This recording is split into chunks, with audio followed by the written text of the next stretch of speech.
Hi children, today's topic is official language and emergency provisions. Now we are going to see official languages. Article 343 to 351 under part 17th of the Constitution, it deals with official languages. Its provisions are divided into four heads. They are language of the Union, regional languages, language of judiciary, text of laws and special directions. So, as per this provision, the first language committee was set up in the year 1955. In which year? First language committee was set up in the year 1955. This 1955 committee report about this language on 1956.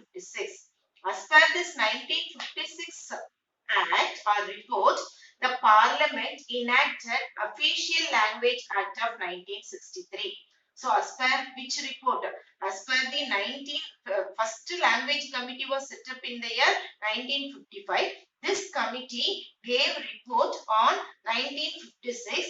As per this report, our Parliament enacted Official Language Act of 1963. Okay, this Official Language Act of 1963 laid down English along with Hindi as official language. What it announced, it laid down that along. So when English from 1950 onwards, Jan 26th, 1950 onwards, our constitution recognized English as the official language. Now, as per this VOLO Act means what? Official Language Act of 1963, it laid down along with Hindi, English would be the official language. It should be used by the Union Parliament as for the business transaction. So let this act lie down. English may continue as official language along with Hindi as for Union Parliament as well as for the business transaction. So what are all the purposes? English should continue as the official language. Okay, as for the Union Parliament can use as English as the official language, and for the business transaction also English and Hindi, both English and Hindi will be used as official languages. Okay, then again in the year VOLO Act 1967 it was passed. Which year again the VOLO Act was passed? VOLO, what does it mean by VOLO? Official Language Act, which was passed in the year 1967. It provided that English would continue as official language indefinitely. So this Act 1967 VOLO Act, it says that, or it defines that, or it provides that English would be continue as the official language indefinitely. Okay, and also our constitution provided certain regional languages as intra-official languages. Okay, our constitution provide some certain regional languages to be used for intra-official languages. A regional level they can use as their own languages. That provision was given by the constitution. So initially it recognized only 14 languages. How many languages it recognized? 14 languages. At present, 22 languages are recognized as official regional languages by the constitution. Okay. Initially, how many languages have been recognized as regional language by the constitution? 14 languages. At present, it has recognized 22 languages as recognized regional languages. Okay, did you understand, children? So, in which year the first language committee was set up? 1955. In which year this committee gave the report? 1956. What this 1956? In the year 1956, what was the result of this report of 1956? The Parliament enacted Official Language Act. So 1963 only first official act was enacted by the Parliament. Then after that English and Hindi would be the official language for the Union Parliament as for the business transactions. Okay, and okay. Now let me move on to classical languages. See, in 2004, the government of India decided to create new category of languages. It's called classical languages. So in the year 2004, the government of India decided to create a new category of languages, that is classical languages. So far, six languages are granted the classical language. What are they? In the year 2004, our Tamil is recognized as the first classical language. In which year Tamil was recognized as a classical language? 2004. Followed by Tamil. In 2008, Telugu was recognized as classical language. At the same year, Kannada also was recognized as classical language. So, which are the two languages were recognized as classical language in the year 2008? Telugu and Kannada. Then in 2005, okay, Sanskrit, next to Tamil, Sanskrit was recognized as classical language. In which year? 2005. Tamil was recognized as classical language in 2004. Sanskrit was recognized as classical language in 2005. 2008, Telugu and Kannada was recognized as classical language. And next to Kannada, Malayalam was recognized as classical language in 2013. And right after that, Odia was recognized as classical language in 2014. This is the expected 2-mark question in public examination. How many languages? What are all the languages are classified as classical language? That you have to ready to answer for this. Now, you are going to see the emergency provisions. The central government has been vested with extraordinary powers to deal with conditions of emergency. 3 types of emergency are investigated in Constitution. They are national emergency, state emergency and financial emergency. Article 352, it deals with national emergency. Article 356, it deals with state emergency. And Article 360, it deals with financial emergency. Now, we are going to see national emergency. Which article says about national emergency? Article 352. So, what is national emergency? If any state is threatened due to war, the president can declare national emergency on the particular corresponding state. If any state is threatened due to war, what is the expansion of war? V, W, war. E, external aggression, armed rebellion.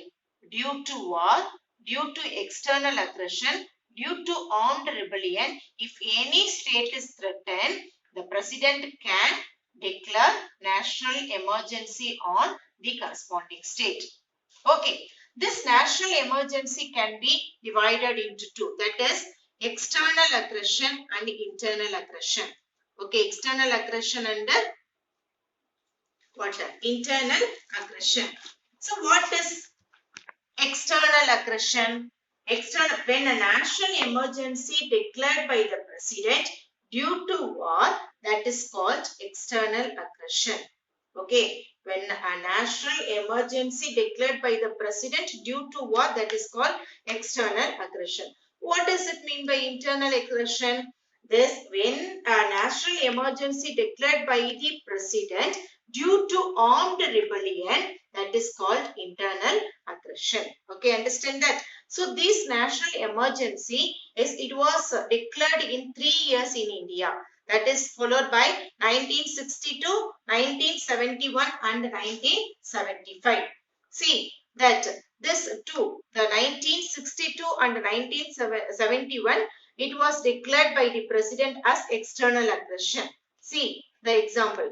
26 October 1962 to 10th January 1968, during Indo-China War, the president declared that as external aggression. Okay, this is due to war between Indo-China, India and China, the war time, the 62 to 68. At that time, the first national emergency was declared by the president.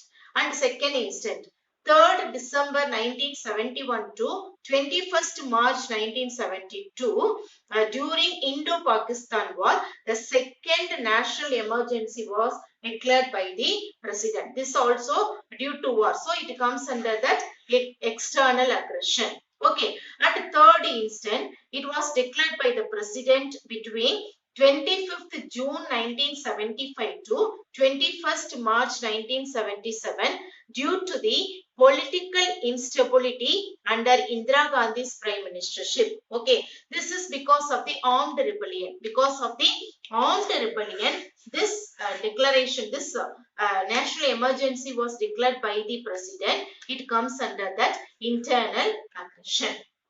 Okay, my dear children. And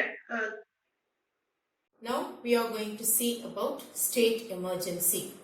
Article 356 of the Parliament, it deals with state emergency.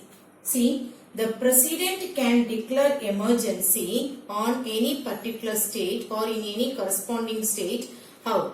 If the governor report, okay, the particular state governor report, the government of a state cannot be carried on in accordance with the provision of the constitution. Okay. This report, if it is forwarded by governor to the president can declare state emergency to the particular state. Okay. And along with that, election commission. If the election commission also certifies that there are some difficulties in holding assembly elections. Okay. The election commission also will say the report. Okay. What is the report? It certified that that particular state it's very difficult to holding assembly elections. That report also added that automatically the President will declare a state emergency to the corresponding state. So the maximum duration of this state emergency is for 3 years. Okay. So in this emergency, the state will face these are all the difficulties. Okay. In this emergency, what are all the things will be faced by the state? First one is the state will lose their autonomy in legislative and executive matters. What was the first difficulty which was faced by the state while the president is declaring that state emergency? That particular state will lose their autonomy in legislative and executive matters. Second thing, the state legislature will be suspended continuously till the CM rule it comes. Till that time, the state legislature will be suspended, would be suspended. And the third one, the governor would rule that particular state on behalf of the president. Okay. So far, the first time this state emergency was declared, the president rule was declared in the state of Punjab in the year 1951. So far, Chhattisgarh and Telangana has not imposed by this state emergency. Which state was imposed by this state emergency? Punjab. In which year? 1951. Which are all the states so far they has not imposed this state emergency? Chhattisgarh and Telangana. So, do you understand that, children? Okay. Now, let us see financial emergency. Article 360 authorizes the President to declare financial emergency due to the following reason. So, Article 360 authorizes the President to declare financial emergency due to the following reasons. If any particular state or any nation is due to the financial instability or due to the credit of India or any of its parts in danger, okay, at that time the President can declare financial emergency. Okay, what are all the reasons? Due to the financial instability, due to credit of India or any parts of India it is facing danger, at that time the President can declare financial emergency. If they declare that financial emergency, in this type, the salary and allowances of the persons those who are working in state or union and even without any disparity, including the judges of Supreme Court and High Court salary also can be reduced by an order of the president. Okay, without any disparity, the people those who are working without any disparities means whatever the community they belong to, whatever the post they belong to, their salary and allowances can be reduced if they are working in state or union, even including the judges of the Supreme Court and High Court. Salaries and allowances can be reduced by an order of the president to stabilize the financial instability. Thus it will be announced by the president. That is called financial emergency. Financial emergency. So far, this type of financial emergency has not been declared in India. Okay, maybe due to COVID-19, it may be ordered by the president. Let us wait and see. Now we are going to see about the amendment of the constitution. What does it mean by amendment? Amendment means changes. In some area we can say that it's improvement. Some area we can say modification. About this amendment, Article 368 under Part 20th of the Constitution, it deals about the amendment of the Constitution. Now we are going to see the procedure of amendment. When the bill is passed, both the houses of the parliament they have to validate their votes regarding that bill, because that is the 2/3 of the parliament members, they have to validate their votes. Then only when they are valid their votes, that it will be passed to the president's table. If president is assent that, it will become a law. Okay, that law also it will be passed by the parliament. But the state legislature, they cannot have any authority to pass any law. Do you understand that? If any bill, regarding any bill, any amendment is passed, first it will be accepted, but first it will be get approval by the both the houses of the parliament members. The 2/3 of the members, they have to accept that. When two-thirds of the people, when they are accepting that, it will be passed to the president's table.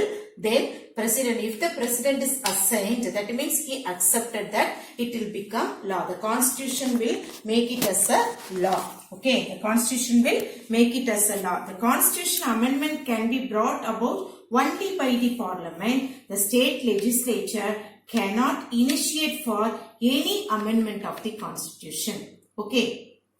And Article 368 provides for 3 ways of amendments. Okay, which article it says about the 3 ways of the amendment? Article 368. Okay, the Article 368, it provides for 3 ways of the amendment. First one is amendment by simple majority of the parliament. Second one is amendment by special majority of the parliament, and amendment by special majority of the parliament and the ratification of half of the state legislature.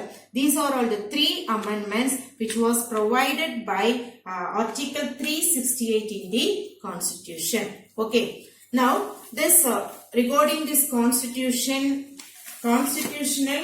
reform, checking that constitutional reform committees have been set up. The National Commission to review the working of the Commission was set up by resolution of the Government of India in 2000. It was headed by M.N. Venkatachalaya, okay, who was the head person of that review commission, that Venkatachalaya, M.N. Venkatachalaya. And in April 2007, the 3 commission headed by the former Chief Justice of India. Who was the former Chief Justice of India? M.N. Panchi. He was set up by the government to take a fresh look at relative roles and responsibility of various levels of government and their interrelations. Okay, in 2000, M.N. Venkatachalaya was appointed to review the National Commission, and Chief Justice of India, that is M.N. Panchi, was appointed in April 2007 to review or to look after the relative roles and responsibilities of various levels of government and their interrelations. Okay. So this unit 1 civics Indian constitution comes to an end. Okay, thank you. Have a nice day.